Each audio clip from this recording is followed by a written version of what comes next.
Hay una pregunta que me acompaña durante bastantes años atrás. Y lo más raro de esta pregunta es que no recuerdo muy bien cuándo apareció. Sé que no fue leyendo un libro de filosofía, sé que no fue en una meditación y no fue cuando estudiaba psicología.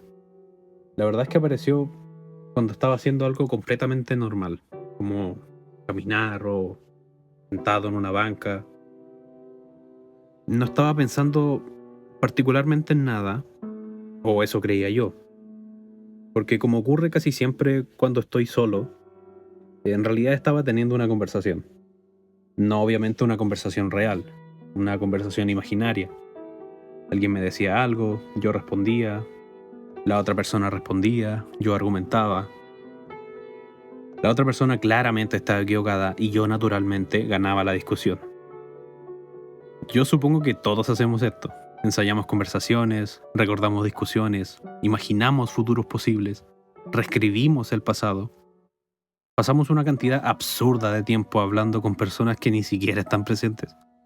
Y nunca me había parecido algo extraño, hasta ese día. Porque mientras caminaba ocurrió algo que, por alguna razón, nunca antes había notado. Había alguien hablando, pero también había alguien escuchando. Y entonces apareció esta pregunta. Una pequeña pregunta. Ridícula incluso. Pero desde ese momento no me deja tranquilo. Si hay una voz dentro de mi cabeza, ¿quién la está escuchando? Yo sé que la respuesta obvia es yo, claro. Pero el problema es que esa respuesta no responde absolutamente a nada. Porque si soy yo quien escucha la voz, entonces vuelve a aparecer una pregunta de igual calibre. ¿Quién soy yo? Lo curioso es que nunca antes me había parado a pensar seriamente en esto. Durante toda mi vida había asumido que sabía quién era. Creo que en realidad todos lo hacemos. Tenemos un nombre, una historia, recuerdos, una personalidad, gustos, miedos, proyectos. Y a todo eso lo llamamos yo. El problema es que cuando intenté encontrar ese yo, descubrí algo muy incómodo. Podía encontrar pensamientos, podía encontrar recuerdos, podía encontrar emociones, podía encontrar sensaciones, pero no lograba encontrar al propietario de todas esas cosas. Y aquí es donde todo se pone extraño, porque pensé que estaba entrando a un territorio filosófico. Pensé que esta era una de esas preguntas inútiles que la gente se hace cuando tiene demasiado tiempo libre. Hasta que descubrí algo casi perturbador. No era el único que se estaba haciendo esta pregunta. De hecho, algunas de las personas más inteligentes de la historia parecían haber dedicado buena parte de su vida a eso. Filósofos, psicólogos, neurocientíficos, monjes budistas. Y curiosamente ninguno parecía estar completamente seguro de la respuesta. Recuerdo que la primera vez que escuché una idea budista llamada anatta, que generalmente se traduce como el no yo, mi reacción al inicio fue pensar que era algo absurdo, porque evidentemente yo existo, estoy aquí, estoy grabando esto, tú estás escuchando esto. ¿De qué manera no podría existir un yo? Pero después entendí que el budismo no estaba diciendo exactamente eso. No está diciendo que las personas no existieran. No está diciendo que la experiencia fuera una ilusión. Estaba sugiriendo que quizás aquello que llamamos yo no es una cosa. Quizás es un proceso, una actividad, una historia que contamos constantemente acerca de nosotros mismos. Y honestamente, esa idea me molestó mucho. Porque si el yo no es una cosa, entonces, ¿quién está viviendo mi vida? Durante mucho tiempo intenté ignorar esta pregunta, hasta que ocurrió algo todavía más incómodo. Empecé a notar una segunda característica extraña de mi experiencia. No importa lo que consiguiera, nunca parecía ser suficiente. Y no me refiero a una gran tragedia o algo así. Me refiero a algo mucho más cotidiano. A esa sensación que probablemente todos conocemos. La sensación de pensar, cuando ocurra esto, voy a estar bien. Cuando termine el semestre, cuando tenga pareja, cuando consiga trabajo, cuando tenga dinero, cuando baje de peso, cuando me titule, cuando llegue el fin de semana, cuando pase este problema, siempre después, siempre más adelante, siempre en el futuro. Y entonces empecé a sospechar algo. Quizá gran parte de mi vida la había pasado esperando convertirme en alguien, no viviendo, esperando vivir. Y fue aquí donde apareció un hombre, un tipo, que cambiaría completamente mi manera de pensar estas preguntas. Un científico chileno, Francisco Varela. Y creo que lo que más me fascinó de Varela no fue que fuera un gran neurocientífico, ni un gran filósofo, ni un gran biólogo. Lo que me gusta de este tipo es que parecía profundamente insatisfecho con las respuestas fáciles, porque mientras gran parte de las ciencias cognitivas intentaba responder cómo funciona la mente, Varela sospechaba que quizás estábamos olvidando una pregunta mucho más importante. ¿Cómo se siente tener una mente? Y realmente creo que esta pregunta cambió mi vida, porque me obligó a reconocer algo que nunca había querido aceptar, que quizá yo había vivido toda mi vida suponiendo que sabía quién era, sin haberme detenido nunca a mirar con suficiente atención. Y creo que esa sospecha es precisamente la razón por la que existe este proyecto. ¿Quién soy? No, esa no es la respuesta que quiero responder, sino comprender algo mucho más extraño. ¿Qué ocurre cuando empezamos a sospechar que nunca lo supimos? Hay una frase que me he dicho a mí mismo tantas veces que es probable que ya forme parte de mi personalidad. Y es esta. Cuando pase esto, voy a estar bien. Sospecho que tal vez tú también la has dicho. Quizá antes de una prueba, antes de un trabajo, de una conversación difícil, de una ruptura, antes de empezar algo, antes de terminar algo. Siempre la misma estructura, siempre la misma promesa. Cuando pase esto, finalmente voy a estar tranquilo. Durante mucho tiempo no me pareció una idea extraña. De hecho, me parecía la forma de vivir. Porque todos tenemos problemas al fin y al cabo. Todos imaginamos que existe un punto en el futuro donde esos problemas ya no existen. Y el problema es que, al menos en mi experiencia, ese punto nunca llega. Recuerdo muchas veces haber pensado, cuando entré a la universidad, y luego entré, y aparecieron nuevos problemas. Haber pensado, cuando termine este semestre, y lo terminé, y apareció otro semestre. Recuerdo haber pensado, cuando consiga esto, y después, cuando consiga esto otro, y después, cuando finalmente me convierto en la persona que debería ser. No pasa. Lo extraño es que durante años nunca me detuve a preguntarme algo muy obvio. ¿Qué pasa si llevo toda mi vida esperando para empezar a vivir? Porque si soy completamente honesto, gran parte de mi experiencia ha consistido en negociar constantemente con el futuro. No estoy satisfecho ahora, pero lo estaré después. No estoy feliz ahora, pero lo seré después. No soy suficiente ahora, pero quizá algún día sí. Y aquí es donde ocurre algo muy incómodo. Empecé a sospechar que el problema no era aquello que me faltaba. El problema podía ser la propia sensación de falta. Y fue ahí donde volví a encontrarme con el budismo.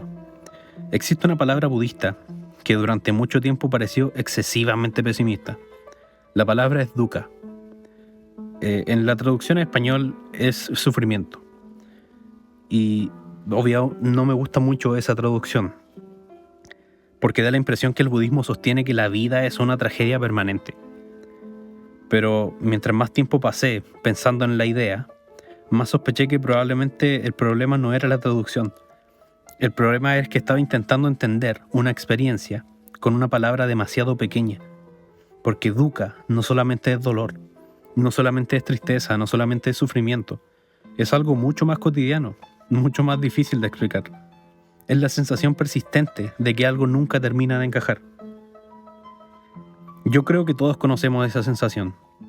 La sentimos cuando queremos algo, pero también, y curiosamente, la sentimos cuando obtenemos aquello que queríamos, porque entonces aparece otra cosa, el miedo a perderlo, la necesidad de conservarlo, el deseo de algo más, o tal vez simplemente el descubrimiento de que aquello que imaginábamos nunca fue exactamente aquello que experimentamos. Y ahí aparece una pregunta que me resulta incómoda. ¿Qué pasa si llevo toda mi vida intentando llenar un vacío que no puede llenarse? Lo interesante es que esta pregunta tampoco es exclusivamente budista, porque mientras leía a Varela, descubrí algo que me sorprendió muchísimo. Varela pensaba que las ciencias cognitivas modernas podían describir con enorme precisión cómo funciona la mente, pero también tenían enormes dificultades para explicar cómo vivimos nuestra experiencia. Y eso me parece extraordinario, porque la experiencia humana no consiste solamente en pensar, consiste también en esperar, en anhelar, en imaginar, en desear, en sentir que todavía no somos suficientes. Y sí, puede que esa sea una de las experiencias más universales que existen, la sensación de no haber llegado todavía, la sensación de que la vida verdadera está ocurriendo en otra parte, en otro tiempo, en otra versión de nosotros mismos. Pero entonces me ocurrió algo muy raro. Me empecé a preguntar, ¿y qué pasaría si llegara? ¿Qué pasaría si mañana despertara siendo exactamente la persona que creo querer ser? Más inteligente, más sabio, más feliz, más exitoso, más completo. Y incluso entonces, ¿aparecería otra meta, otra falta, otro futuro? Tengo que admitir que esa posibilidad me asusta, porque significa considerar algo que nunca había querido aceptar. Que quizá el problema no era que nunca obteníamos suficiente, que quizá el problema no era que habíamos construido toda nuestra identidad alrededor de la idea de que siempre nos falta algo. Y fue precisamente aquí donde empecé a notar otra cosa, algo que había estado ocurriendo delante de mí toda la vida, algo tan evidente que nunca le había prestado atención. Todo está cambiando, todo el tiempo, mis deseos, mis pensamientos, mis amigos, mi cuerpo, mis recuerdos, incluso la persona que creía ser. Y entonces apareció una nueva pregunta, una pregunta más extraña que la anterior. Si todo aquello que llamo yo está cambiando constantemente, ¿qué es exactamente aquello que permanece?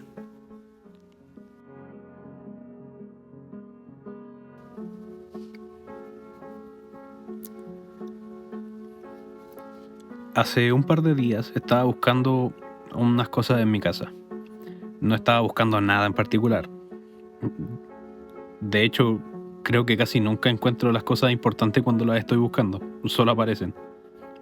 Como si hubieran estado esperando. Y entre papeles viejos, documentos de mi mamá y fotos, encontré una mía. Una foto de varios años atrás. La miré harto rato. Y lo primero que pensé fue algo muy raro. Ese no soy yo. Y lo curioso es que objetivamente sí era yo. Era mi cara, mi ropa, mis amigos, mi vida. Todo indicaba que esa persona era yo. Y sin embargo, la sensación era completamente distinta. La sensación era la de estar observando a otra persona. A alguien que conocí hace mucho. No sé si te ha pasado. Mirar la foto antigua y sentir una especie de nostalgia extraña. No solamente por el pasado, sino por la persona que fuiste. Una persona cuyos miedos ya no son tus miedos, cuyos sueños ya no son tus sueños, cuyas preocupaciones ahora parecen lejanas, casi incomprensibles. Y entonces apareció una pregunta, que nunca me había tomado demasiado en serio. ¿Qué pasó con esta persona? ¿Qué pasó con este tipo? Porque si soy completamente honesto, no siento que me haya convertido lentamente en alguien distinto. Siento más bien que he sido muchas personas y que cada una desapareció sin hacer mucho ruido. El niño que fui desapareció, el adolescente que fui desapareció, la persona que fui hace 5 años desapareció, incluso la persona que fui hace algunos meses probablemente ya no existe del todo. Y sin embargo, sigo diciendo algo bastante extraño. Sigo diciendo yo.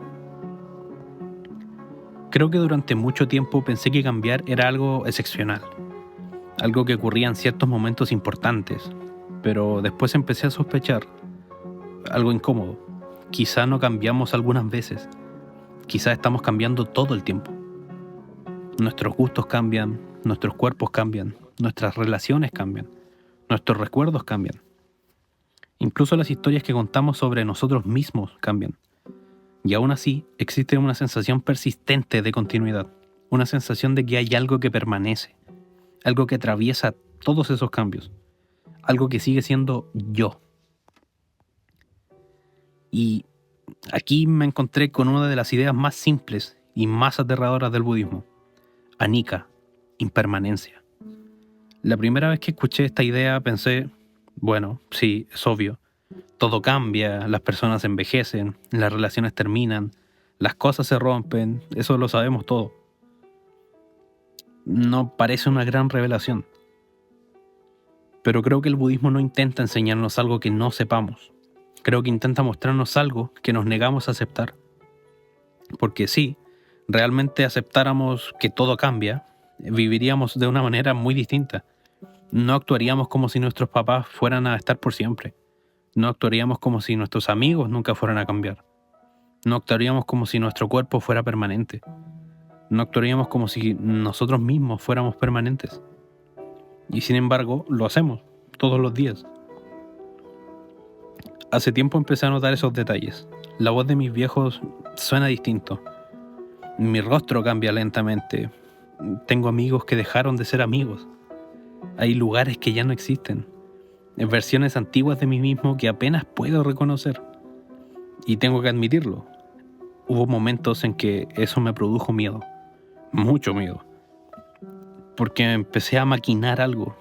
Quizá gran parte de mi sufrimiento no provenía de que las cosas cambiaran. Quizá provenía de que yo quería desesperadamente que no cambiaran. Y creo que aquí fue donde Varela comenzó a resultarme particularmente cercano.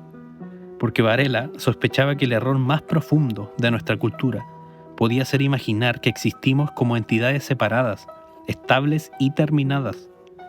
Mientras más estudiaba la experiencia humana, más parecía descubrir algo diferente.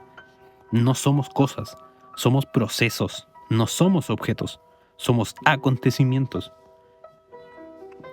Y si soy sincero, creo que esta idea es mucho más difícil de aceptar de lo que parece, porque todos queremos ser algo fijo, algo reconocible, algo permanente.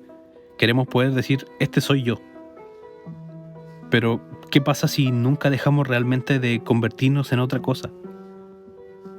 Hace poco volví a mirar esa foto del inicio, pero pensé algo diferente. No pensé, ese no soy yo. Tampoco pensé, ese sí soy yo. Pensé algo más raro. Pensé, esa fue una de las muchas personas que he sido. Y ahí salió una pregunta.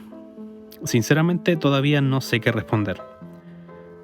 Si he sido tantas personas distintas y todas ellas desaparecieron, ¿por qué sigo sintiendo que existe alguien que permanece observando todo esto? Y fue precisamente intentando responder esta pregunta que por primera vez decidí sentarme en silencio, a observar, a ver qué ocurría. Y no estaba preparado para lo que encontré. Me acuerdo perfectamente la primera vez que intenté meditar. Y creo que me acuerdo tanto porque fue una experiencia muy decepcionante. Yo había leído sobre la meditación. Había escuchado a personas hablar de calma, de paz, de presencia, de claridad mental. Y pensé algo muy razonable. Pensé, bien, voy a sentarme 10 minutos en silencio. 10 minutos. No parecía una tarea muy difícil. Después de todo, llevo toda mi vida viviendo conmigo mismo. ¿Qué tan complicado iba a ser pasar 10 minutos a solas conmigo? Apagué el teléfono, cerré la puerta, me senté, respiré. Y aproximadamente 15 segundos después estaba pensando en otra cosa. No recuerdo exactamente en qué. Probablemente algo absurdo. Tal vez algo que tenía que hacer al día siguiente. Tal vez una conversación que había ocurrido años atrás. O quizá a qué hora jugaba el Colo. No importa mucho. Lo importante es que antes de darme cuenta, ya no estaba meditando. Estaba haciendo algo que siempre había hecho. Pensar. Y entonces intenté volver, respirar, observar, permanecer. Y ocurrió exactamente lo mismo. Otra idea, otro recuerdo, otro miedo, otro plan. Otra conversación imaginaria, otra versión futura de mí mismo. Y por primera vez en mi vida me di cuenta de algo muy inquietante. Yo no estaba decidiendo nada de eso. Hasta ese momento había vivido una vida con una idea muy simple sobre mí mismo. La idea de que yo pensaba mis pensamientos. Suena súper razonable. Después de todo, ¿de quién más van a ser? Pero sentado ahí, intentando permanecer en silencio, tuve una experiencia muy extraña. La experiencia de observar mis pensamientos como si fueran algo que me ocurría, no algo que yo hacía. Y tengo que admitir que eso no me gustó. Porque una cosa es decir filosóficamente, quizá el yo no existe. Y otra cosa muy distinta es sentarte en silencio y descubrir que tu propia mente parece funcionar sin pedirte permiso. Los pensamientos aparecían, las emociones aparecían, los recuerdos aparecían, los deseos aparecían. Y yo me encontraba observándolos llegar, como si estuvieran sentados al borde de un río, mirando pasar algo que nunca se detenía. Creo que fue en ese momento cuando comprendí algo que nunca había entendido realmente. La mayor parte de nuestra vida mental ocurre sola. Nuestro corazón late solo, respiramos solos, recordamos solos, deseamos solos, nos preocupamos solos y quizá pensamos solos. Durante mucho tiempo creí que esto significaba que estaba meditando mal, porque honestamente, cuando más intentaba observar mi mente, más caótica parecía, hasta que encontré una idea que cambió completamente mi forma de entender la práctica. Quizá la mente no se estaba volviendo más caótica, solo que nunca me había detenido a observarla. Esta posibilidad me pareció aterradora, cuanto menos, porque implica aceptar algo muy extraño. Que había vivido toda mi vida dentro de un lugar que nunca había mirado realmente.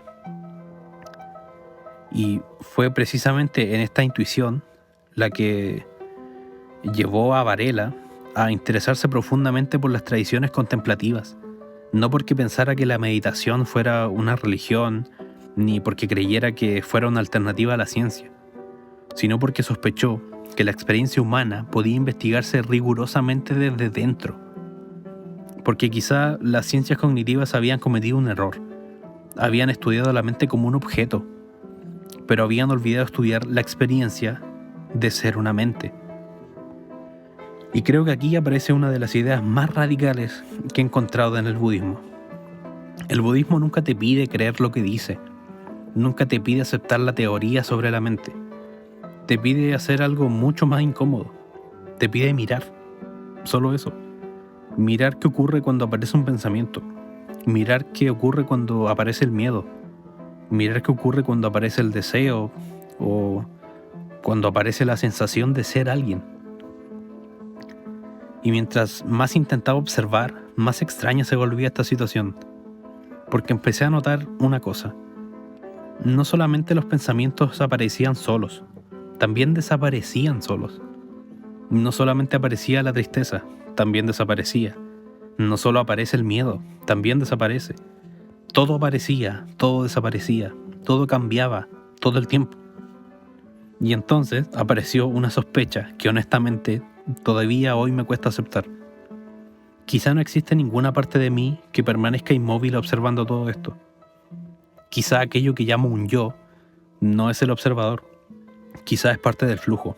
Y si eso es verdad, no existe un centro, no existe un observador separado, no existe una versión definitiva de mí mismo esperando a ser descubierta. Entonces aparece una pregunta todavía más extraña. Una pregunta que Varela dedicó gran parte de su vida a intentar comprender. Si no somos entidades separadas observando un mundo externo, entonces, ¿qué somos?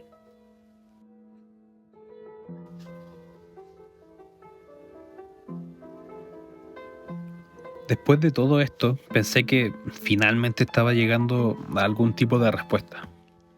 Después de preguntarme quién piensa mis pensamientos, después de descubrir que nunca estoy completamente satisfecho, después de aceptar que, al menos intelectualmente, todo cambia, después de sentarme a observar mi propia mente, pensé que en algún momento iba a aparecer algo, un centro, un observador, un yo, algo, pero no pasó. Y honestamente creo que esa fue la parte más desconcertante de todo, porque durante toda mi vida había imaginado la experiencia humana de una manera muy concreta. Aquí estoy yo y allá está el mundo. Yo observo, el mundo es observado. Yo pienso, el mundo es pensado. Yo existo y luego existe todo lo demás. Parece una idea muy razonable, en mi opinión. De hecho, probablemente sea la manera en la que la mayoría de nosotros vivimos casi toda nuestra vida, hasta que empiezan a aparecer algunas grietas. Porque si soy completamente genuino, nunca he experimentado un yo separado del mundo.